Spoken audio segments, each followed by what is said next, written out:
Joining us now with reaction, Navy SEAL who famously shot and killed Osama bin Laden, Rob ONeill. Rob, welcome to the program. The Biden administration and our intel agencies relied heavily, as we know, on the Afghan government and their military to fend off any attacks following our withdrawal, but they testified under oath as well that they did not anticipate Kabul to fall so quickly. How do you think the Biden administration got this so wrong? Good morning, and thank you for having me. They got it wrong based a lot on politics. There's 4 different agencies, to include the Central Intelligence Agency, Defense Intelligence Agency, that are giving them different reports. But I promise that some of the case officers on the ground saw this coming. A lot of them in there saw it coming. But again, when that gets reported to their boss, they don't want to tell their boss bad news. They certainly don't want to tell the politicians bad news. And it's a case of not sharing intelligence and not necessarily telling the truth. So the report comes out that they're going to think it's all rosy, cheery, we can get out of there. The army that we've been training for 20 years can hold it off, and then they can get to the 20th anniversary of 9/11, and then a year later, the midterm elections, it's going to be fine.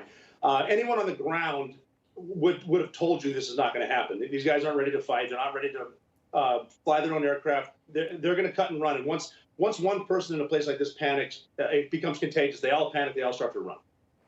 So maybe if they were talking with those on the ground who knew of it, who had sources there who were seeing it play out. Rob, this story just gets worse and worse. We're learning that 450 Americans are still stranded in Afghanistan at this point. The Pentagon warning that ISIS could attack the U.S. within the next 6 months. What is being done behind the scenes? Maybe you could just shed some light on this for us about what's being done in regards to preparation for any potential attack. Are there serious concerns about our safety when it comes to ISIS attacks? There are people in certain government defense agencies, a lot of federal law enforcement. Yeah, they're serious about it. They want to protect us. But just all you need to do is take a look to the southern border. The southern border is wide open. It's not just migrants trying to get a better life coming in. There are terrorists coming in. They know it's there. And they say ISIS right now. ISIS loves the big headlines. ISIS loves to stab you in the front. The problem is Al-Qaeda. They've always been there. They're getting stronger. They'll stab you in the back. They're going to come in. And all they say is, well, yeah, there's a threat, so just use vigilance. And that's crap. If we were going to be vigilant, we would defend our borders at least and have forward defense and alliance solidarity, which we've lost because we've abandoned our allies. Right now, we're so concerned with the military, with making sure everyone is politically correct and woke and worried about white rage, when the real threat is out there. They haven't forgotten about us. They being Al-Qaeda, has always said, America has the clocks, but we have the time. They've not forgotten about us. You can look at the past. Al-Qaeda attacked the World Trade Center in 1993, and they didn't quite get what they wanted. They didn't forget. We did. They came back on 9/11. They haven't forgotten about us. They're going to come back, and this time it's going to be different because these are smart guys. They're calculated. And it doesn't matter what we look like, what our skin color is, or our sexual identity. They hate us because we don't believe what they believe, period. And whether we like it or not, we're on one team, they're on the other. They want to kill us all. Yeah.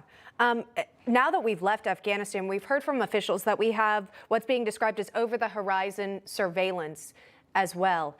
Talk to me about that, how that plays into monitoring actual potential threats. And I mean, of course, we'd seen that unsuccessful drone strike as well.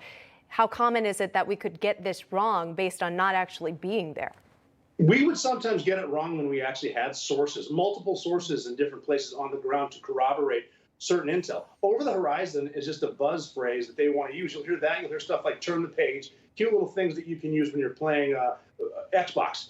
You need sources on the ground, and you need to be able to get your stuff there. The drones that we're flying out there now, they're about 80% out of the fuel by the time they get on station because you need to fly from a carrier around Iran and get over the top. Plus, you don't even have reliable sources. We're at the point now that bad strike was probably to the Taliban giving us bad intel. Or I've seen targets before where they just have a centuries-old tribal feud with another family and tell us they're terrorists, so we go hit them.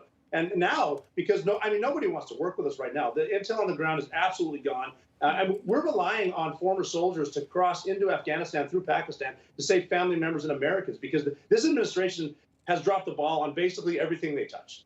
You just watched Newsmax TV, America's fastest growing cable news channel, now in more than 70 million homes. You can get Newsmax TV on your cable system or check your cable guide. And if your system doesn't carry Newsmax, call them, tell them you want Newsmax TV because we're real news for real people.